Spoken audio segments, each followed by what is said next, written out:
Assalamualaikum warahmatullahi wabarakatuh.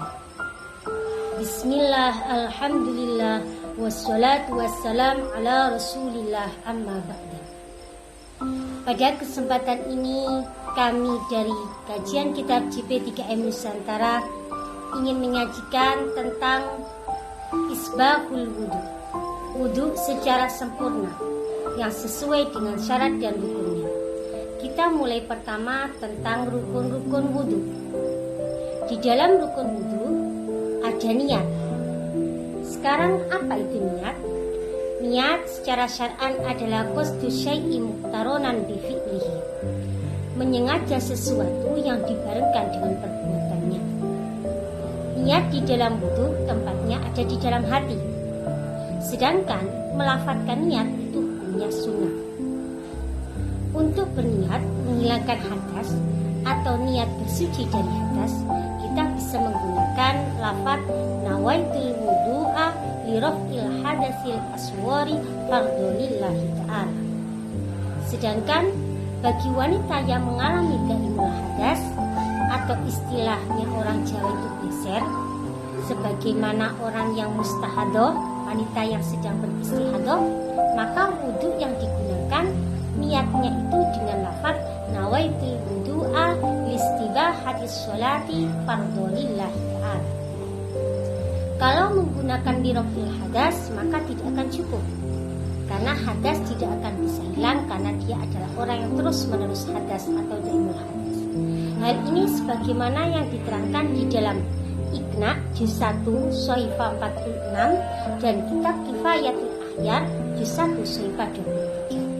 Di sana juga dikatakan wa takunu an-niyatu inda ghusli awal juz'in minal wajhi la bi jami'ihi wa la bima qablahu wa la bima ba'dahu.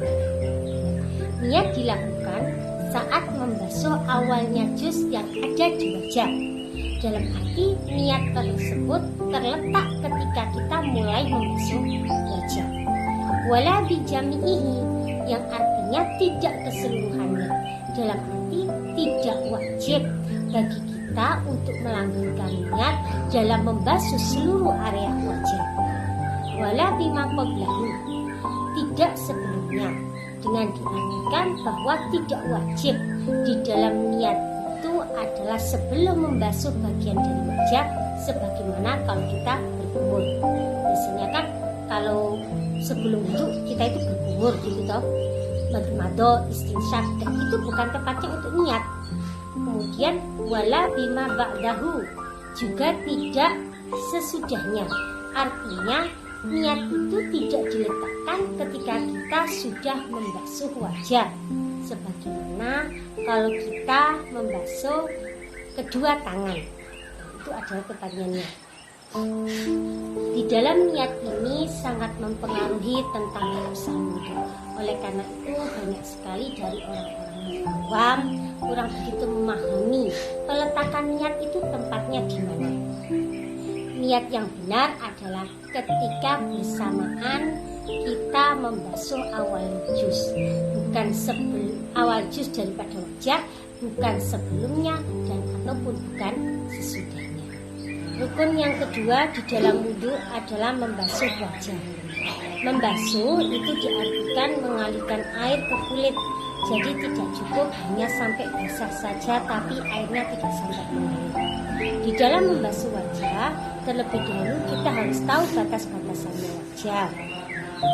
Batasannya wajah dari arah panjang adalah dimulai dari tempat tumbuhnya rambut kepala sampai bawah dagu, batasan bawah dagu. Jadi mulai sini, ya, mulai sini sampai di bawah dagu seperti ini. Jadi nggak bisa kita katakan itu dagu cukup di sini, enggak. Karena kenapa?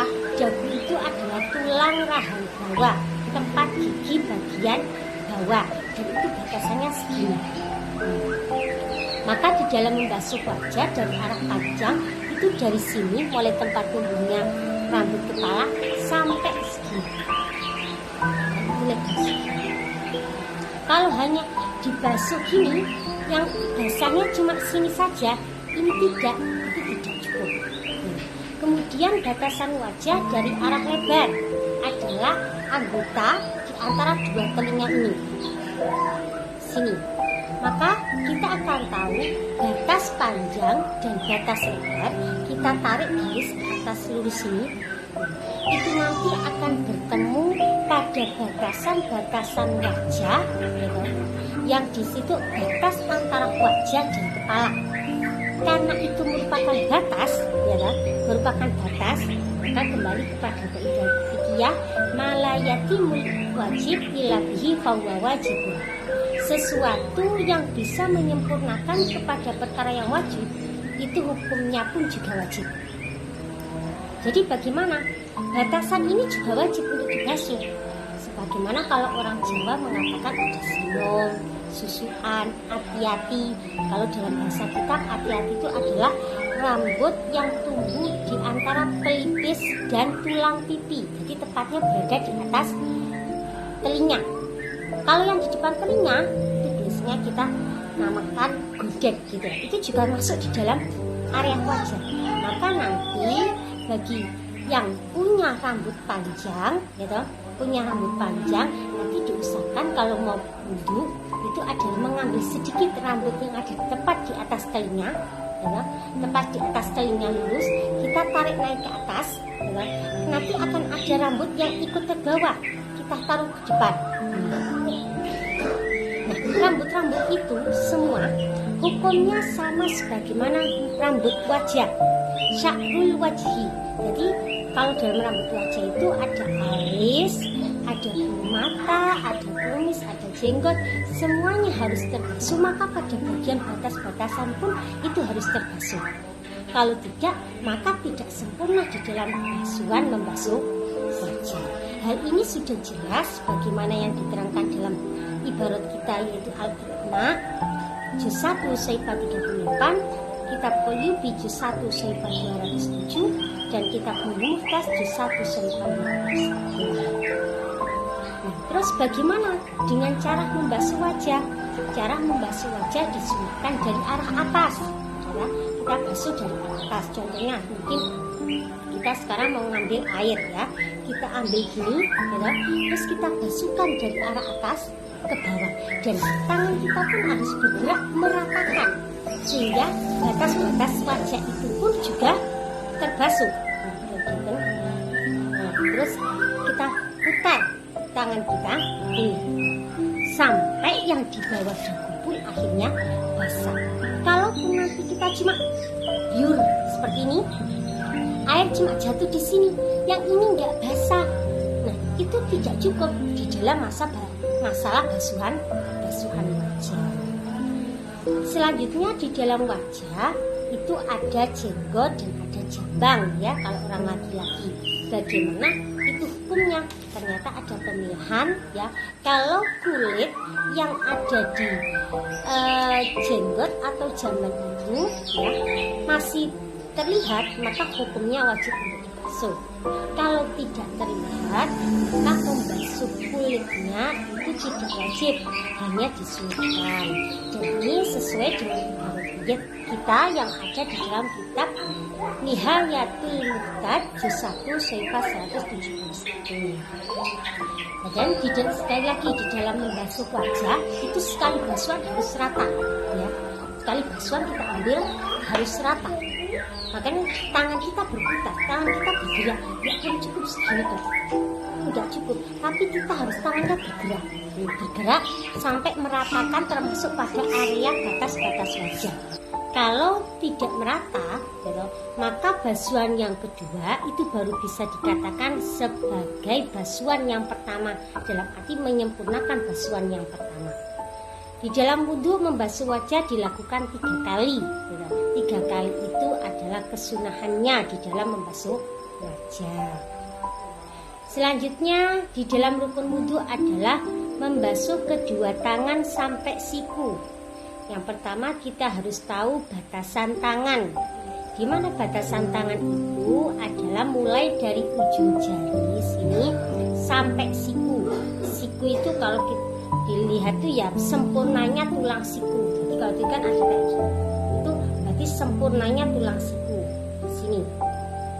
kita tidak boleh berbatasan punya anggapan bahwa yang namanya tangan itu cukup pokoknya sampai kulitnya coklat gitu.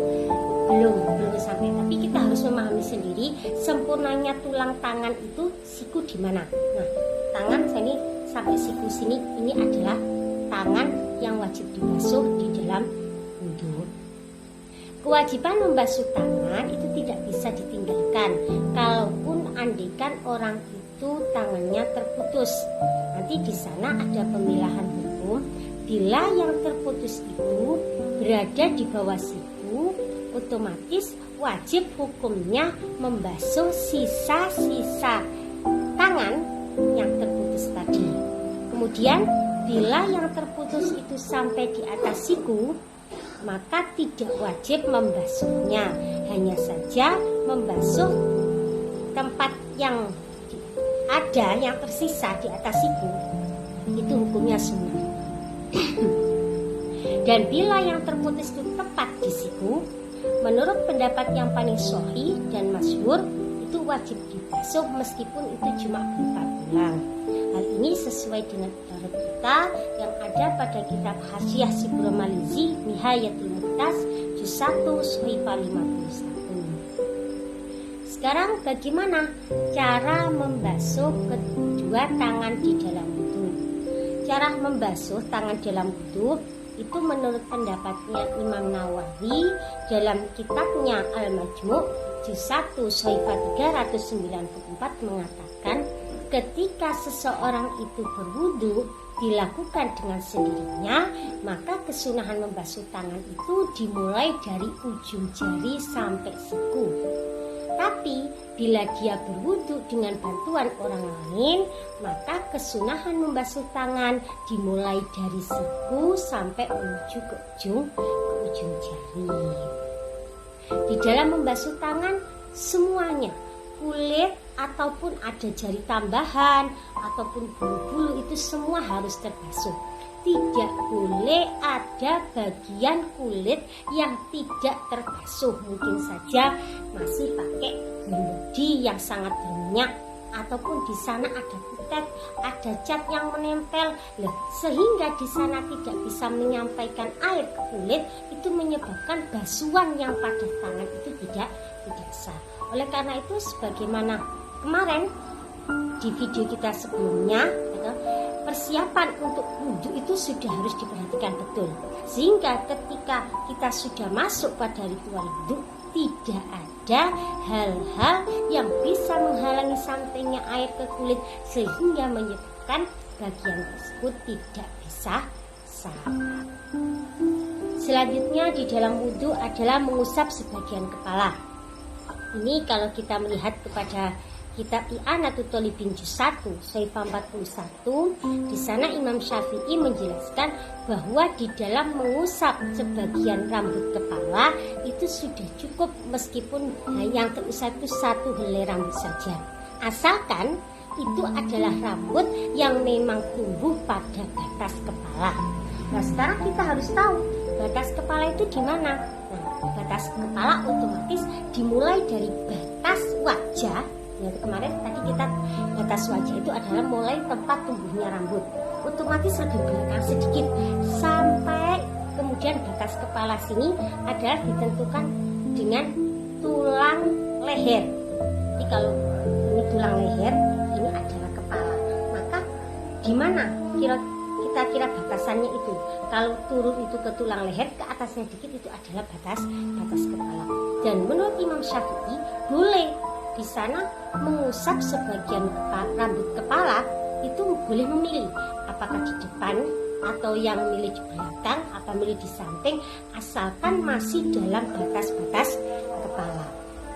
Sehingga kalau kita ada rambut yang panjang melebihi dari batas kepala, ternyata rambut itu ketika dirunut pangkalnya, tumbuhnya tidak berada pada batas kepala, itu juga tidak cukup untuk diusap di dalam wudhu. Sunnah di dalam mengusap sebagian rambut kepala itu 3 kali. Di dalam mengusapnya itu juga sunnah 3 kali, namanya taslis. Sekarang kita membahas tentang mengusap dua telinga. Terlebih dahulu di sini saya mencontohkan isbahul wudu. Kenapa kita bahas tentang mengusap dua telinga? Ini bukan wajib, karena itu bukan termasuk rukun di dalam wudu. Ini kita harus paham. Jadi jangan sampai dipahamkan bahwa telinga itu adalah bagian yang harus dibasuh di dalam wudu. Rukun wudu itu tidak boleh.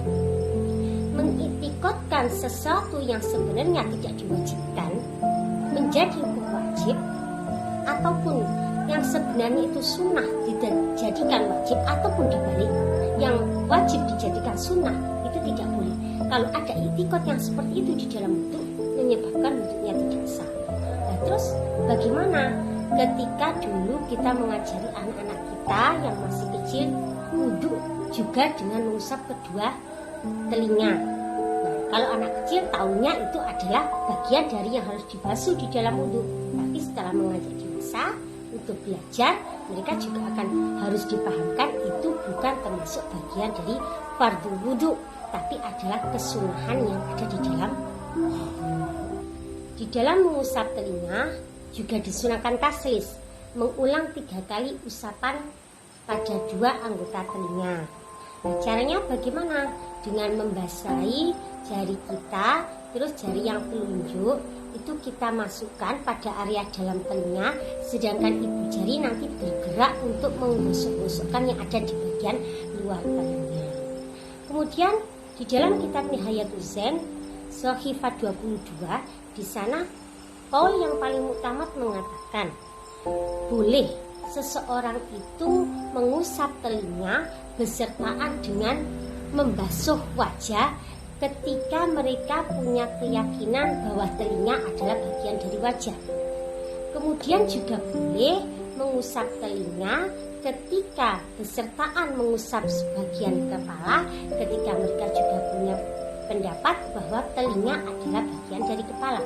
Tapi kalau menurut kaul yang utama dan masyhur, sebenarnya adalah mengusap kedua telinga itu tersendiri, karena kaul ini mengatakan telinga itu adalah bagian tubuh tersendiri, bukan dari bagian wajah dan juga bukan dari bagian kepala. Ini sesuai dengan ibarat Nihayatul Zen yang Shahifah 22. Selanjutnya adalah membasuh kedua kaki.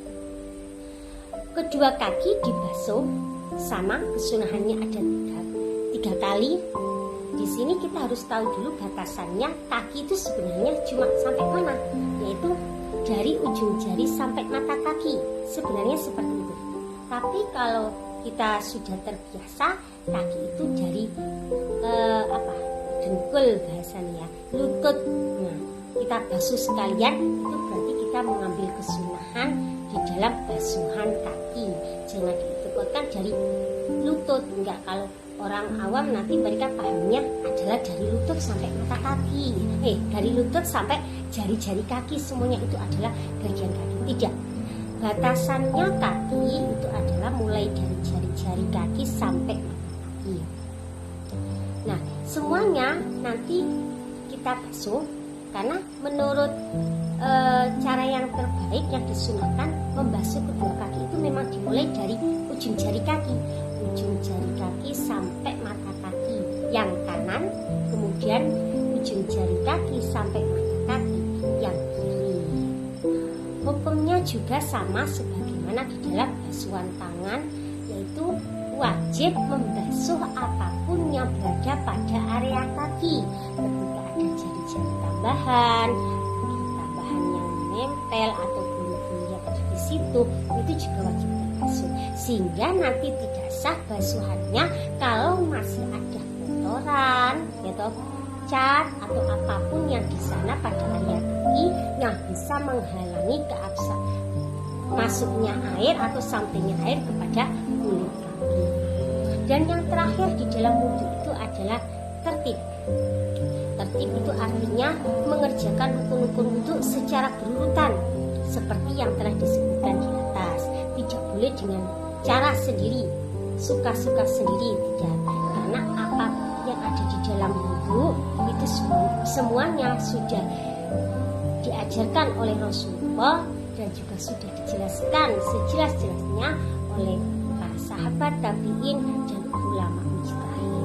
Sehingga kita tinggal mengikuti saja.